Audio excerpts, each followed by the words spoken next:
रीना एक गरीब परिवार में जन्मी एक समझदार लड़की थी। वह अपने माता पिता के साथ गांव में रहती थी। उसके माता पिता बहुत मेहनती और संवेदनशील लोग थे, लेकिन उनकी आर्थिक स्थिति बहुत ही कमजोर थी। लेकिन वह इतना कमा लेते थे कि 2 वक्त का खाना खा सके। एक दिन रीना के पास एक दुकान में खिलौने बेचने का मौका मिला, क्योंकि उसे पार्ट टाइम काम की तलाश थी और ये बहुत अच्छा मौका मिला था। वह अपने बुलंद हौसलों के साथ खिलौनों की दुकान पर जाकर बैठ गई। उनके पापा की सेहत ज्यादा अच्छी नहीं थी, वे ज्यादातर बीमार ही रहते थे।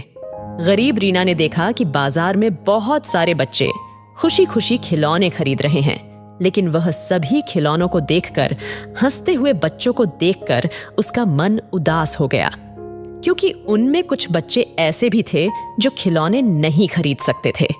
वो बच्चे बस दूर से खड़े हुए उन सुंदर खिलौनों को देख रहे थे, लेकिन फिर भी उन गरीब बच्चों के मुंह पर एक अलग सी चमक और खुशी थी। बच्चों के हंसते चेहरे ने रीना को खुशी देने का एक अद्भुत तरीका सिखाया।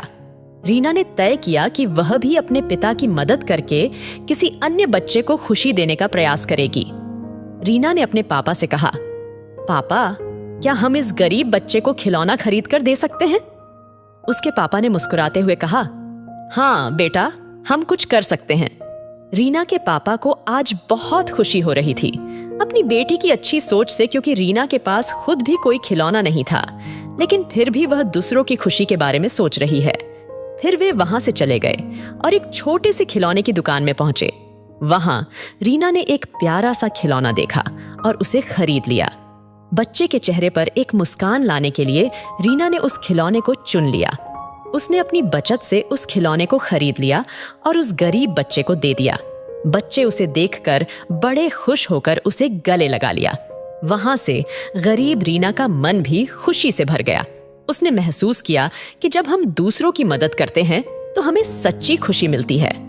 वापस घर आने के बाद रीना ने अपने पापा से कहा, पापा, मुझे खुशी है कि हमने उस बच्चे को खिलौना दिया। पापा ने उसे गले से लगा लिया और कहा, तूने बहुत अच्छा किया बेटा, इससे मुझे भी अच्छा लगा। उस दिन से रीना ने यह सीखा कि दूसरों की मदद करना हमें सच्ची खुशी देता है। वह हमेशा अपनी आर्थिक स्थिति के बावजूद दूसरों की मदद करने का प्रयास करती रही।